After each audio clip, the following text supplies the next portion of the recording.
અમારે ત્યાં બે કૂતરા બાજતા હતા.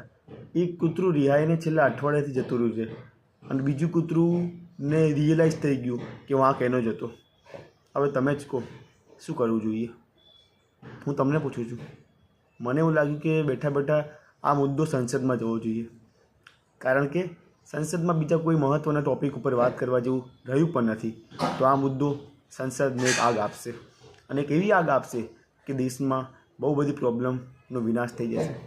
મને એવું લાગે છે દેશમાં એમ્પ્લોયમેન્ટ વધી જશે જો આ ટૉપિક પર વાત થશે તો. દેશમાં ગરીબી દૂર થઈ જશે જો આ ટૉપિક પર વાત થશે તો. દેશના દરેક નાગરિકને એક વિચાર પોઈન્ટ મળી જશે જો આ મુદ્દા પર વાત જશે તો. મને એવું લાગે છે કારણ કે સંસદમાં એ લેવલના માણસ બેઠા જ છે ને, જે આ સમસ્યાનું નિરાકરણ જલ્દીમાં જલ્દી લાવી શકશે, અને હું એમાં સહભાગી બનીશ.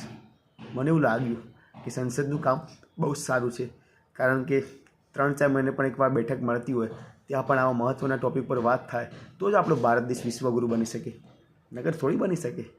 આ તો મને એવું લાગતું હતું, એટલા માટે મેં કીધું તમને. બાકી ખબર પડી હું શું કહેવા માંગી રહ્યો છું? કટાક્ષ મારે જેવો મારતો કોઈ નહીં આવડે. It's the mastery which I develop during my education criteria and education period. મજા આવી ને? બોલો, સંસદમાં વિડીયો